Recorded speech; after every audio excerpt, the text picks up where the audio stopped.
Good morning class. I am your assistant teacher of class 6th. Today I am going to explain chapter number 1 of civics, which is diversity and discrimination, on page number 145. Open page number 145. Yes, now diversity and discrimination. तो हम इस chapter में India के बारे में पढ़ेंगे कि India की सभ्यता क्या है, इंडिया की सिविलाइजेशन क्या है, इंडिया में क्या होता है, ये सब. ठीक है. India is a land of diversity in race, region, caste, language, made, land form, flora and fauna and so on. India में काफ़ी अलग अलग चीज़ें हैं, जैसे रीजन वगैरह, किसी की कास्ट में, लैंग्वेजेस में, किसी की जगह में, या फिर प्लांट्स में, एनिमल्स में. फ्लोरा मतलब प्लांट्स और फ्लावर्स, और फौना मतलब एनिमल्स, और काफ़ी कुछ हैं. Rightly this land has been termed as the epitome of the world. तो इस लैंड को क्या कहा है? Epitome of the world. क्यों कहा है? क्योंकि इंडिया पे काफ़ी तरीके की डाइवर्सिटीज़ हैं, जैसे ये सब. ठीक है. The fundamental diversity in India is gleaned from the following. अब इंडिया की डाइवर्सिटी किससे आई है? तो अब हम ये फॉलोइंग फीचर्स पढ़ेंगे.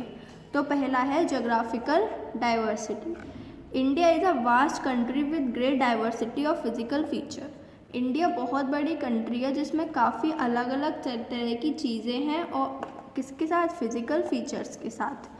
Certain parts of India are so fertile that they are counted amongst the most fertile regions of the world. कुछ पार्ट इंडिया के ऐसे हैं जो कि बहुत ही ज़्यादा उपजाऊ हैं, इसीलिए उन्हें किस में काउंट किया जाता है? पूरे वर्ल्ड में कुछ पार्ट्स हैं इंडिया के ऐसे जिन्हें काउंट करा जाता है किसमें? The most fertile regions. ठीक है.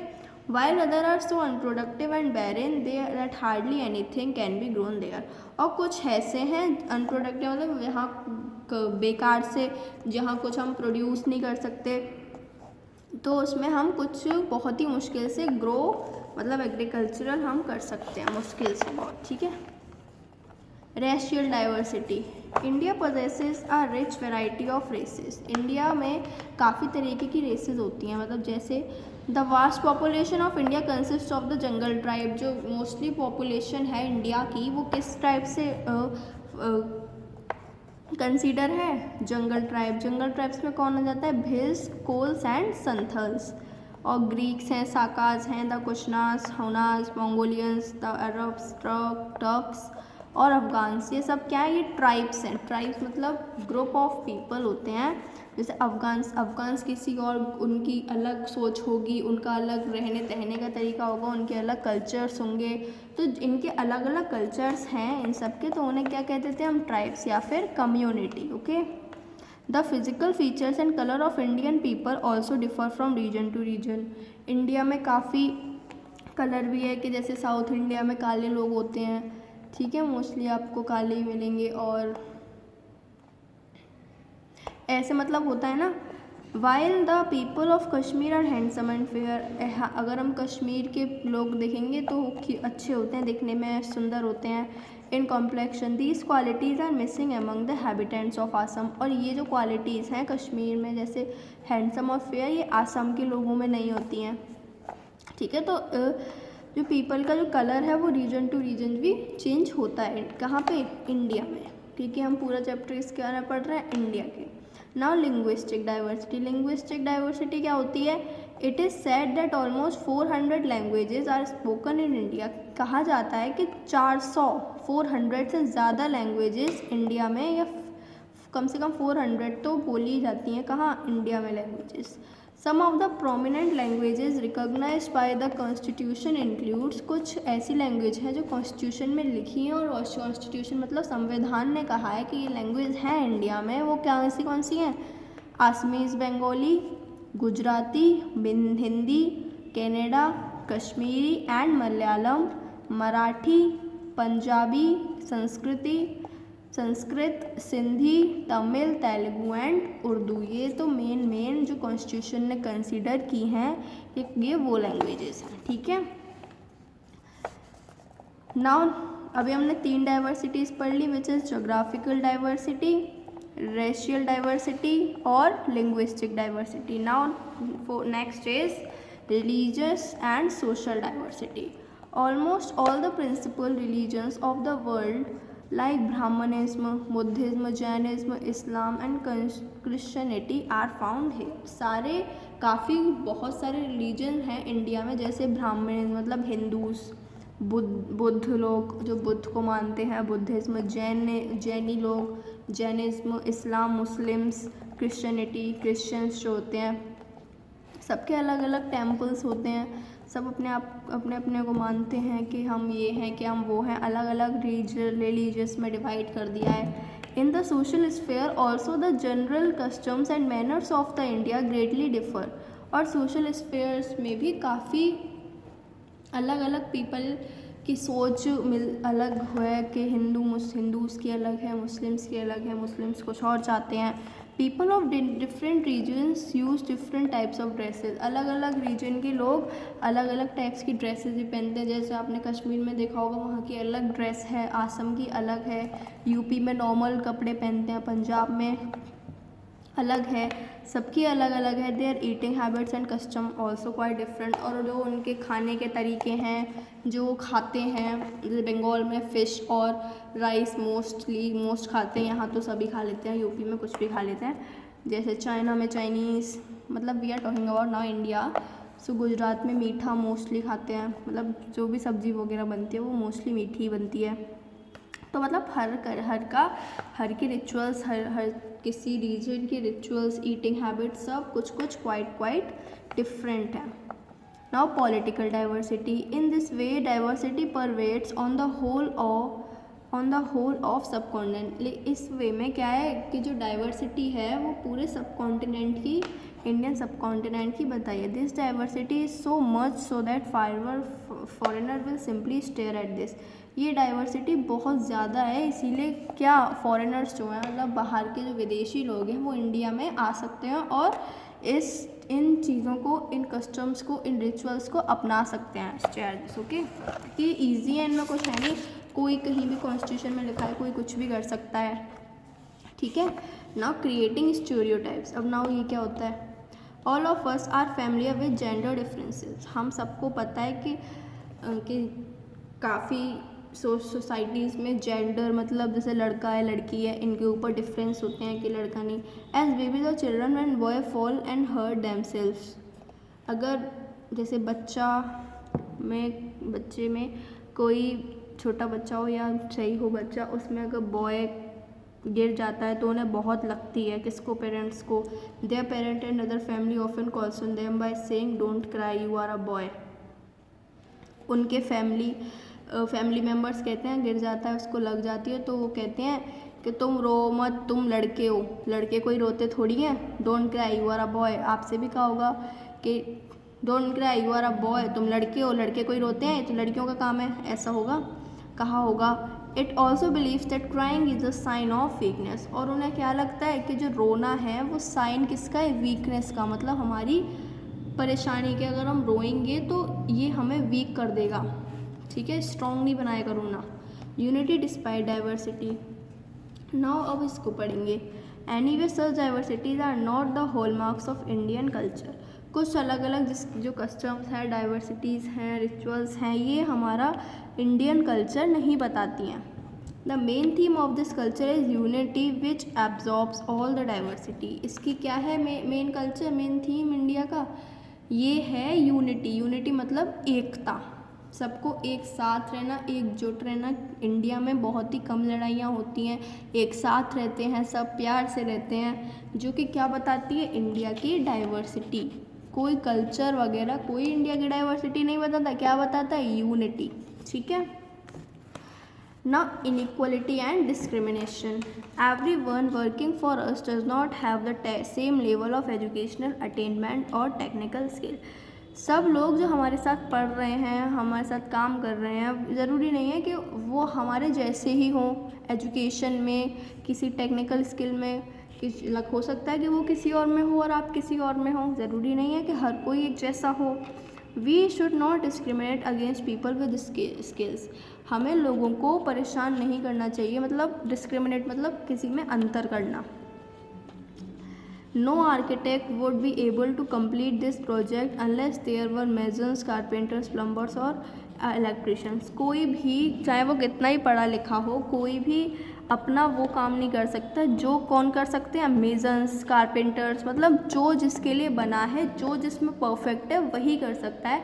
अगर आप किसी पढ़े लिखे से कहोगे घर बना दो तो बना देगा? नहीं बना पाएगा वो, क्योंकि वो उस चीज़ में परफेक्ट नहीं है। ठीक है। If we discriminate against people with different skills, we create conflicts in our society. अगर हम लोगों को उनके काम के ऊपर डिस्क्रिमिनेट अंतर करेंगे उनमें, तो क्या होगा? कन्फ्लिक्ट मतलब लड़ाई भी पैदा हो सकती है सोसाइटी में। Every day we hear about strikes. हम सुनते रहते हैं कि यहाँ दंगा हो गया, यहाँ मार्चिंग कर रहे हैं लोग। Many a time these strikes are result of social frustration among the workers or not being accepted as equals in the society. इस स्ट्राइक्स का कारण क्या है? कभी कभी इन स्ट्राइक्स का कारण ये है कि वो फ्रस्ट्रेशन मतलब परेशान हो जाते हैं वर्कर्स। क्यों हो जाते हैं? क्योंकि उन्हें सोसाइटी में इक्वली नहीं रखा जाता, क्योंकि वो डिस्क्रिमिनेशन हो रहा है, अंतर हो रहा है लोगों में। ठीक है, इसीलिए काफ़ी स्ट्राइक्स होती हैं। Now right to equality. अब राइट टू इक्वलिटी का क्या मतलब है? सबको इक्वलिटी का राइट होना चाहिए, equality before law. The state shall not deny to any person equality before the law or the equal protection of laws within the territory of India. कोई भी स्टेट किसी भी एक इंसान को मना नहीं करेगी अगर वो कुछ भी करता है, क्योंकि लॉ में लिखा हुआ है because all Indians have the right to do their own work without any hesitation.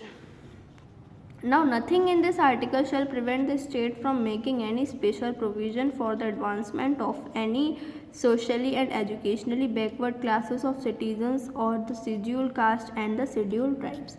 अब इसे हिंदूज़ को काफ़ी वो दिया जाता है कि ये तो SC से या ST से है, तो इसमें क्या है? इस लॉ में सब जितनी बैकवर्ड मतलब थोड़ी पिछड़ी हैं, नीची जातियाँ हैं, उनको क्या है? उनको भी equally educationally and socially right है कि वो हाँ अपना निर्णय खुद ले सकें। ठीक है।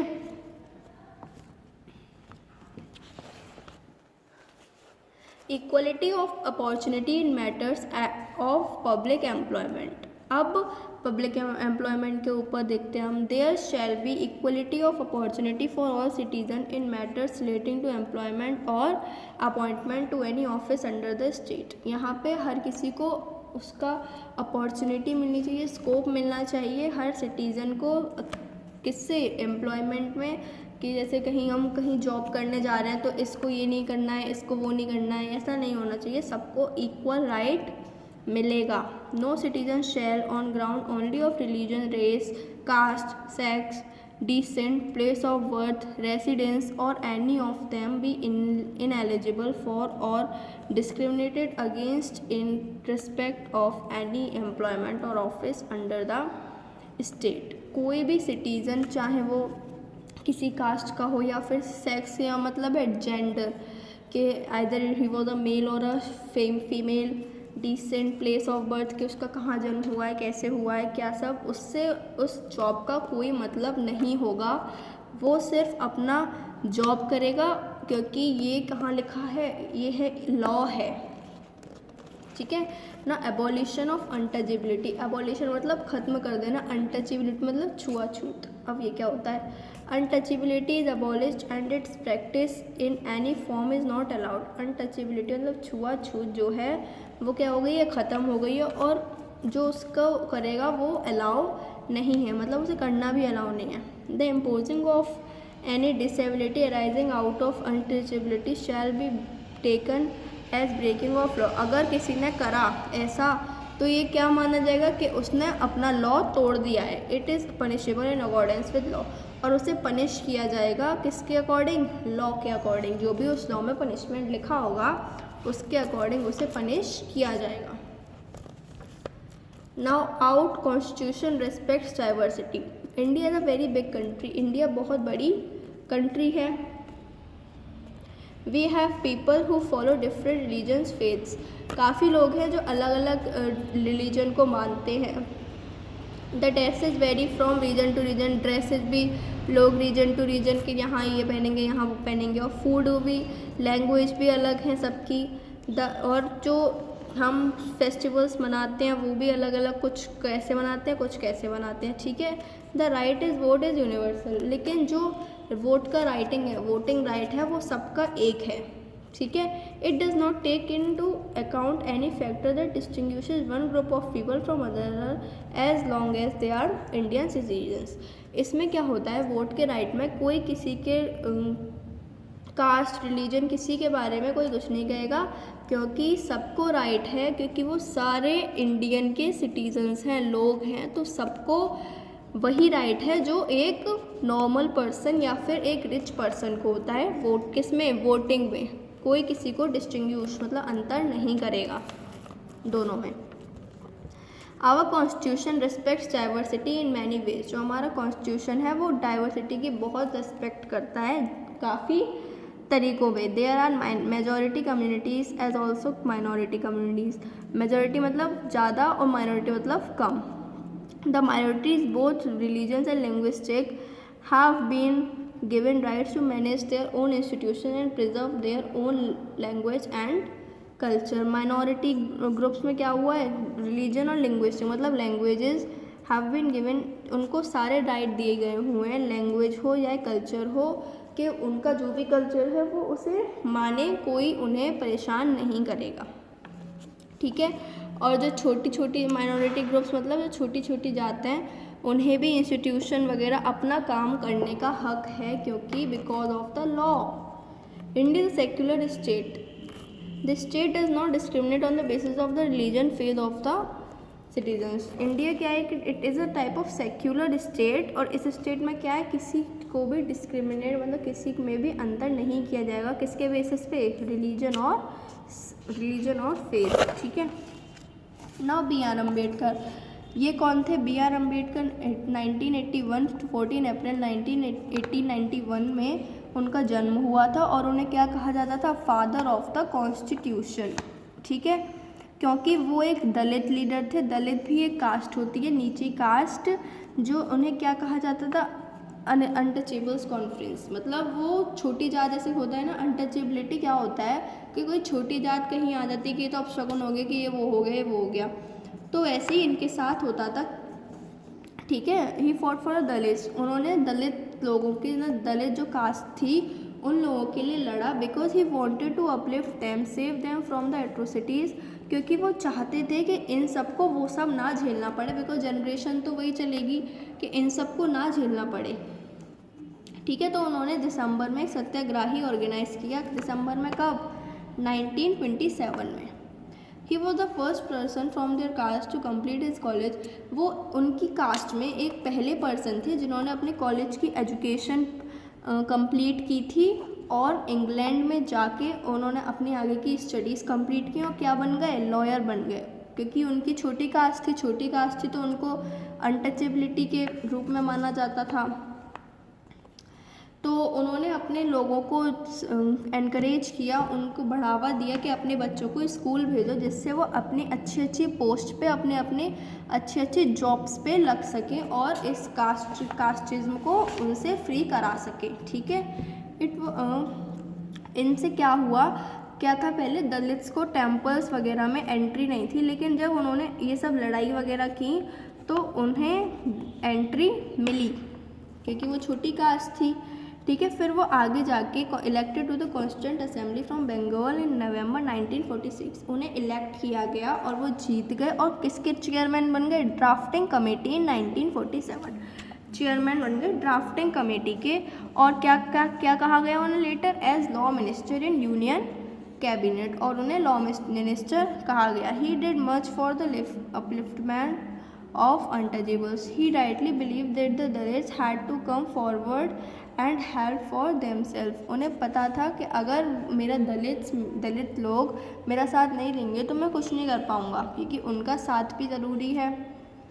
They had to put up a brave and united front in order to break away from the bondage of castes and help and have to work towards a society that give respect to all and not just a few. वो चाहते थे कि सब उनका साथ दें, एक बहादुर बन के लोग अपने लिए लड़ें, अपने कास्ट के लिए लड़ें कि हमें क्यों नहीं है राइट, जिससे कि उन्हें रिस्पेक्ट मिल सके सोसाइटी से और कुछ सब कुछ मतलब सब एक जैसा हो जाए, इक्वली ट्रीट किया जाए सबको।